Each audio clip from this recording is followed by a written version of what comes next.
Welcome to the Rebellion Brewing Podcast. Today we're welcoming Taron Cochrane back to the show. He's the first guest ever to return.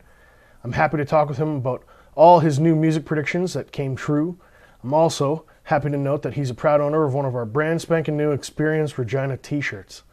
If you haven't seen them, they feature a retro rainbow and classic 80s font. We've already had to reorder them. They're selling that fast. Taron, welcome to the show. Hey, thanks for having me. What an honor to be the first return guest. I had no idea. It's very cool. Thank you so much. Usually maybe they run screaming. I don't know. I close the door behind me and get to work. I return the call. Before we get into the music, before we get into Gateway, we're going to talk beer. Absolutely. Today we're drinking Johnny Kolsch by High Key Brewing. Have you had this one before? I haven't. No, I'm excited to try it. All right. Cheers. Cheers. It's good. You like it? Yeah. It's got like a smoothness to it or something like that.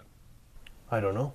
I got to think about this one. It's kind of a borderline between, like it's not tart, but it's not completely Pilsner, right? Where it's not so, does that make sense or am I just talking wacky? No, I'm just trying to put it together in my mind what I'm experiencing and tasting. Mm-hmm. I'm trying to think back to the last time I had a Kolsch as kind of a benchmark. Do you know the backstory of Kolsch's? Or like what a Kolsch is? Yeah. Kolsch is a traditional German ale.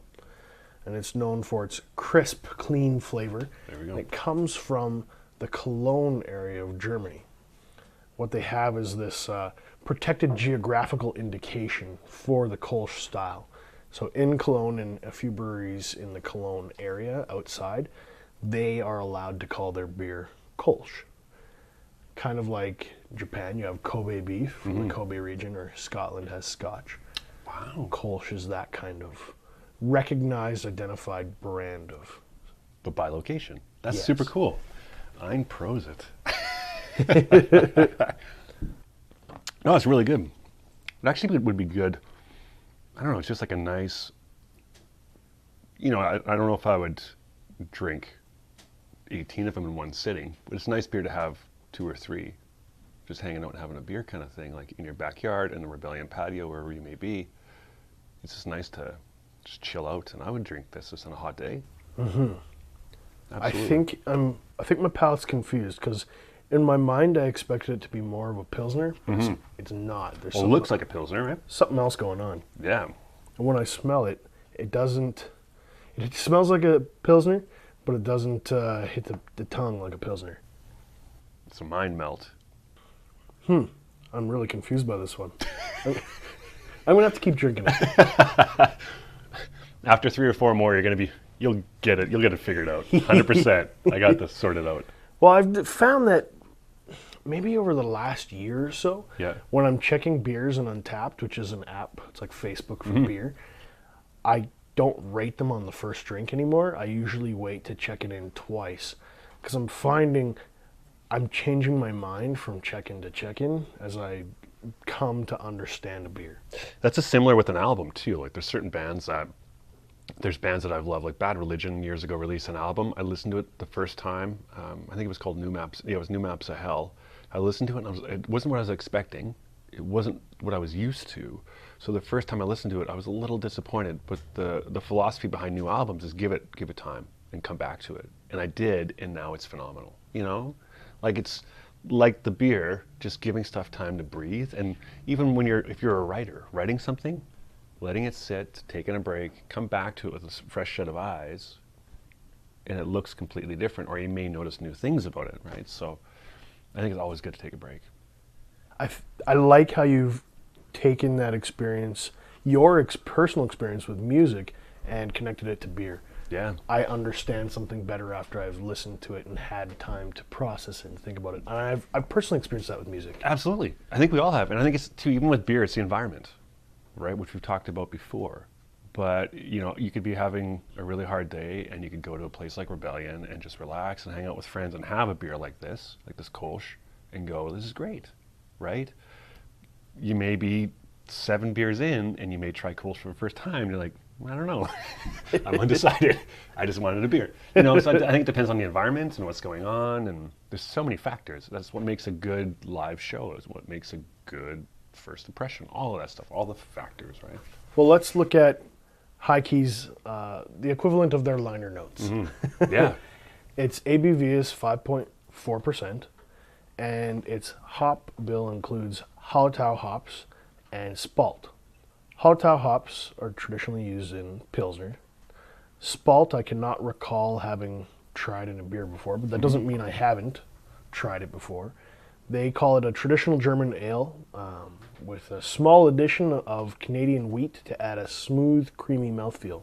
That's really I do Yeah. get that cream. Here's the interesting thing. It says it has a light, spicy, grassy character while providing a pleasant aroma for the nose, including subtle notes of fruit and a grainy, sweet malt. The grass was throwing me because I was like, I think I'm tasting fruit, but it's kind of grassy.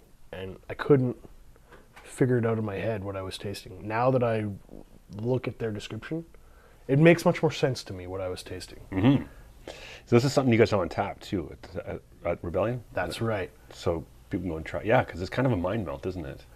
It was really hard for me to put my finger on it, but now that I've stepped back and said, okay, this is what the brewer intended it to be, I think they achieved what they set out to do. Well, talk about stepping outside your comfort zone, right? You know, you or I might be used to drinking Pilsners or lentil cream ales every weekend.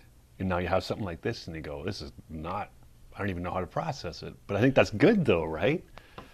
It's awesome to have it something new to go, yeah, now we know. It's not a super aggressive beer. It's not like a big punch in the mouth. No, it's nice. I think it's agreeable. If you're on a hot summer day on the patio, plus 30. Absolutely, man. I would get a pint of this in a heartbeat now. I'd never had it before. Yeah. Because sometimes like the Pilsner's good and the cream ales are always, you can't lose with a lentil cream ale, but the reality is like if I just want something a little bit different, because I'm not a huge IPA fan, because I'm the tartness, I'm not. The hoppiness? Yeah, the hoppiness. That's right. But this isn't, it's like middle ground. It's not quite Pilsner, it's not quite IPA. It's just kind of right in that middle ground hoppiness. Which is good. I don't know if it's heavily hopped at all. I wouldn't describe it as particularly hoppy. No? No. I don't know. But then again, I'm used to beers that are And in the same token, I'm not really a beer guy. aggressively hopped. But yeah, no, I dig it. I dig it a lot. Yeah, sure. Let's talk about Gateway, man. This is the reason you're here today. Absolutely. What the heck is Gateway Music Yeah, for Festival? sure. Okay, so the Gateway Music Festival. I'll give you a long story. How's that? If we got time, people are already, people are listening in and they've gotten this far. They've listened to us drink beer for the last 5 minutes, so they may as well keep on. Yeah, so the Gateway Music Festival, 14 years ago, the Bengough, Saskatchewan, which is about an hour and a half south, just southwest, towards the Montana border.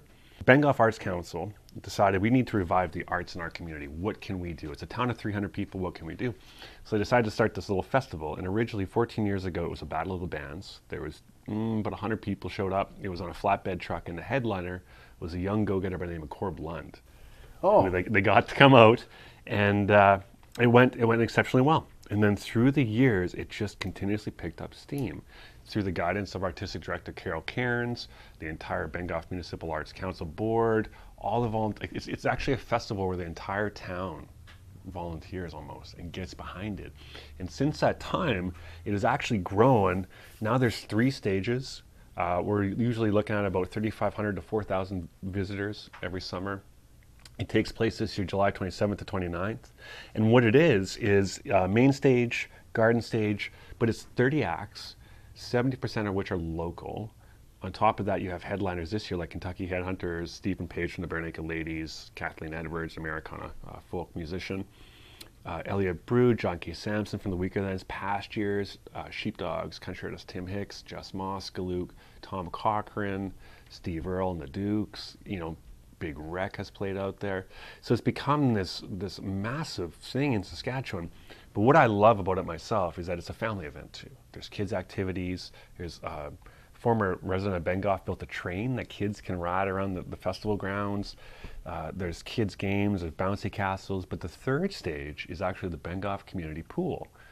So Saturday from 1 to 4, you can go swim at the pool, Deb Ashby and the crew, and pay $10 and jump off the diving board while Northcote plays acoustic songs. yeah. Like, it's crazy. but in a good way. And you feel it's so welcoming, and it's such a friendly atmosphere. Like you feel like you're part of a family, you know? And that's what I love. You don't go out there and worry about, you know, what if there's going to be a bunch of trouble, or what if this or that. There's tons of camping. Basically, it's built up in Bengough Baseball Diamond is where the festival takes place. There's 3 zones: family, party, and quiet. So, which is good because you can pick and choose. You can pick and choose. Like if like we stayed in the quiet with a newborn baby, you know, so we're not next to, you know, Joe Crazy and Susan Loud, right? So, which is good. It's been really, really nice. And then it's not really that far of a drive, and it's been really good. The reception's been good. We've always got, you know, we got return visitors. Over 40 communities and small towns in Saskatchewan people come from. We get people from out of province. We get people from other countries coming. It's become this, they dub it the little festival that could. Because originally started out and you go, you know, maybe we'll make a go with this. And it literally has been something that the town has built. But a lot of the proceeds, all of the proceeds, go back to the community. Like they just built a playground last year, you know. And so it just is such a great, wonderful festival, and I'm so proud and honored to be part of it. Just for the music and the community and the things that they do. And we get, I mean, obviously we get funding from Tourism Saskatchewan. The Saskatchewan Arts Board helps out exponentially. But then we do a lot of advertising work with a lot of great partners. Last year, K106.7 in Weyburn, the rock station, came out and did like a gateway trailer. The Saskatchewan-born through the province of Saskatchewan came out. Not only did a great gateway promo video with interviews with the artists, he also actually caught one of the members of the band, I'm going to blank on him now, a local band had proposed to his girlfriend from the stage. And then that girlfriend won the 50-50. And won like $3,000. So that's a honeymoon, right? So it's been a really cool experience. And I've been involved for about 5 years, but I can't really say enough good things about it. It sounds like it's not just a party and a music festival. No. It's about kind of building a community. Absolutely, and I mean it's like, to me, it's one of those festivals too where, like Bengough, it's so small town where you go. And you have to go to the co-op to fill up your propane, you know, and the old guy working at the co-op, and there's the guy that runs the old auto body shop, and there's a small town cafe, and there's a local bar, and then you go, and there's thousands of people, a majority of who you probably know, listening to Taron Cochrane play "Life Is a Highway" while the sun sets, right? Like, where else? And it's so cool because also too, I highly recommend. The reason they call it the Gateway Festival is because it's the gateway to the Big Muddy Valley. So if you go just a few miles, probably like a 25-minute drive south, you actually see a farmer's field with some horses. Take a right, hit the Big Muddy Valley, and you see breathtaking views. A whole new look at Saskatchewan, basically cowboy country. It's where, back in the early 1900s, the horse thieves and rum runners used to come up from Montana. And Billy the Kid apparently came up too. And there's actually caves. There's caves where they used to hide out. And there's Castle Butte, which is like iconic. National Geographic dubbed it one of the places to see in Canada. But Castle Butte is where the Northwest Mounted Police used to have a meetup point when they had to try to, you know, meet up to catch a rally point to bust the rum runners. Yeah, absolutely. Isn't that cool? It's so, yeah. So in the festival itself too, genre-wise, people say like, what kind of music? Kentucky Hunters, country, blues rock. In the past, there's been usually a country night as well. We've had, you know, Jess Moskaluke. We had Ian Tyson, who you can't get more Canadian country than Ian Tyson. Almost entirely, the artists that are booked are Canadian as well. Last time you were on the podcast, you said Jess Moskaluke was someone that's going to be doing some crazy stuff in the next few months. And I was like, oh, I just took your word for it. I didn't know. And bang, awards, nominations. Yeah. What the heck? Yeah, 6 CCMAs. Nominations. Jess Moskaluke, like, you want to call her a rising star, but she's far beyond that. I mean, she's the first Canadian female country artist since Shania Twain to go gold, right? And that's an issue, for one thing, with the industry. But for her, it's so exceptional. For Saskatchewan, it's so exceptional. But what I love about Jess too is the fact that some of these artists, Jess, Sheepdogs, that Dead South, they get so big and you go, okay, well, it was great while they played here. we had our moment, and now they've gone to other greener grass. But that's not the case. Like Jess will still come. She's from Langenburg, Saskatchewan. Still come and play at Langenburg Hall, because that's just the spirit and the mentality of people from our province, right? And you had mentioned Tenille Arts? Yeah, Tenille Arts too, from Weyburn, Saskatchewan. She's down in Nashville. She had signed with Noble Vision Group, which is the publishing company, as a songwriter. Released her album. She just headlined All Folked Up in Momart a couple weekends ago. Tenille too, you listen to her album, but when you see her live, I haven't heard a voice like that in my life. Like it's What's going on? It's abnormal in a good way, right? But it's just so crazy. But Tenille too is so humble, where she will come back and play at her local coffee shop in Weyburn, right? She's not too big. But then again, she had a song that was on The Bachelor. She performed on the show, which is bizarro. It's funny that you kind of talk about the power of music. We're talking about building communities through the Bengough Gateway Music Festival. One of the ideas that I've been chewing on is when people go to a show and it's a collective group experience, they're standing at the stage, I am almost more interested in seeing how the people are reacting, kind of like an anthropologist studying other human beings. Like, the music is present, it's never going to stop being for me, but I get kind of bored watching a three-piece stand up on stage. I can hear the music. I want to see what all the other eclectic people are doing. And to me, it feels like they're at secular church. They're having this communal group experience. Do you feel that too sometimes? Absolutely, but I come at it a little bit differently. I've come at it because I have, in my mid-20s, I was a graphic designer, and I have a history of design, and my life goal was originally to become a cartoonist, which obviously never happened, but it's good to have a dream. So I've always been into art and graphic design, and so what I would do at shows back in the day, notably punk shows too, was seeing what people are wearing. And this might be a great segue into the experience for Janice shirts, but I always paid attention to what band are you wearing? And then number one, who designed it? How did they design it? But then it interests me, like if I'd be at a Mad Caddy show to see somebody walk around with a Casualties t-shirt, or then all of a sudden there's somebody wearing a Jethro Tull hoodie, and just trying to figure out like how people got to this point or where that influence has come, and just, collectively as a demographic, as an audience, who are we? Like what drives us, and what's the passion? And I think it's a great social experiment, right? You hear people talk about Shambhala and these other big festivals, and they get really plugged in, like really personal about it. It's a very special thing to them. Do you think that thing is happening with Gateway? Yep, I absolutely do. Adam Hoffert, lead singer of Small City Blues, who currently have the Queen City Rocks, the Wolf 104.9 FM, Queen City Rocks Battle of the Band winners. Their single "Give Me Something" is getting airplay right now. But if you look on his next time, if you ever run into him, or if you see Small City Blues playing live, look at his forearm. He's got a tattoo of a tree with a guitar and roots. That's the original Gateway Festival logo. Because his family has been so rooted in that festival, and his mom and dad have volunteered and put so much, heart and work and ethic into this festival. It's part of his life now. Mike could book,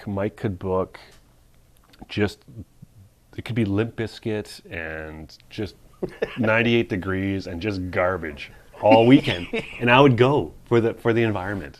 Right, I would pay the $90 for the weekend, and I would go and I would sit through Soul Decision and B4 just for that environment, because it's the same environment that Rebellion has, right? Like we talked about this last time I was here, but just sitting in that tap room, like you feel welcome when you walk in, and that's a huge thing. Like there's nothing more awkward than walking into a room and feeling like I shouldn't be here right now, And the same thing with Gateway and Rebellion too. You walk in there, you get there, and you go, I feel great. I feel. I don't know myself if people get as fanatical as Burning Man or, maybe at times Coachella, but people care. And I think that's the people that put on the festival care, the people that attend the festival care, the people that perform at the festival care, and that transcends. Is it an indication that something becomes super special when people have their own special name for each other? Burning Man would be Burners. The Juggalos. Oh, we're just opening a whole new can of worms, Juggalos. Yeah, no, absolutely. No, I agree. I absolutely agree. And that's Deadheads. Right? But that's right. People feel a special connection, and you're part of something very special. I've talked to the artistic director in the past and stuff about how big do you want this? And Mike's done interviews with Leader Post and stuff like, how big do you want this? And the reality is you don't want it too big, right? It's kind of at a spot where it's great and it's nice and it's good. But you also do want it big enough where it's sustainable. People need to make money.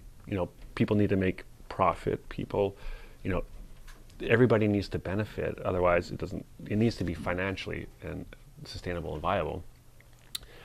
But I think if it gets too big, granted, if some sponsor came to us and said, here's $100,000, we wouldn't say, no, thank you. We're too proud. No, obviously not, right? But it's so, I just remember years past too, where you can be sitting chatting with a guy in a local band and then Joel Plaskett comes and sits beside you, right? Like, where else does that happen? And he's just like, hey, man. Yeah.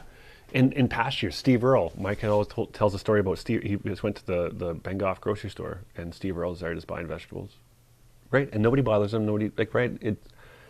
It's so wild in a good way, and it's a really nice experience, and it's a nice little getaway. You're kind of out. You're in a small town. That whole small town mentality where every stranger waves at you when they drive by you, which I love, and I grew up with that. And I experienced that last week, and I could experience it every day. We just drive by people and they wave at you. How nice is that? It's just so nice. I was talking with a friend of mine. They have a Jeep, and apparently there's like a 2-finger wave that they do. Off the steering wheel, yeah. Yeah. Yep. And I was like, okay, this has to be complete nonsense. You're pulling my leg. And then I talked to another friend who also drives a Jeep, and he said when he first bought the Jeep, people would be doing the wave to him, and he didn't understand the culture. He hadn't gotten plugged in. But then he realized it was a thing. He's like, "Oh, you gotta wave." But isn't that cool though? It's so like it's a little thing, but it's kind of like saying hi to your neighbor when you see. It's just a nice little thing. So when you're in small town Saskatchewan, gotta wave. You gotta, absolutely. When I drive home to Strasbourg, like it's rare I get home anymore because mom and dad aren't there. But when I get out there, every car you go by on the highway, every single one, about 5 miles out, you wave. But it gets even funnier because the deeper you get in, then everybody gets nicknames, right? Like my uncle is telling me that his buddy Haywire runs a car wash, and his friend Beaver was. Oh, and you get your nickname, and yeah, it's good stuff. But my favorite was Bushy. A buddy of mine was nicknamed Bushy in his small town, and I didn't know his real name for years. I was like, what's his name? And people would just be like, it's just Bushy. They wouldn't even tell me his real friggin' name. And I'm like, well, what does Bushy come from? Is it like he fell in bushes or something? And they're like, no, look at his buck teeth. He looks like a bush squirrel. Oh, and he's like, shut up. But see, it's, the small town, it's so awesome. But anyway, that's the Gateway Festival is fantastic. This year again, 27th, 29th. What I would suggest too for people, if you're interested, we're obviously on all the social media. It's advanced tickets are $90 for adult weekend pass. So I was doing the math in my head, and 30 acts, including all the headliners, you're paying about $3 an act. You're paying $3 to see Stephen Page from the Bare Naked Ladies, right? $80 a day, or 13 to 18-year-olds, it is $55 for the weekend, which is dirt cheap, and under 12 are free. Dig it. Yeah, so kids are free. Thanks for your time today. Absolutely, man. Thanks for having me. Rebels, thanks for tuning in this week. If you want to find the latest news about Rebellion Brewing, be sure to check us out on Facebook, Instagram, and Untapped.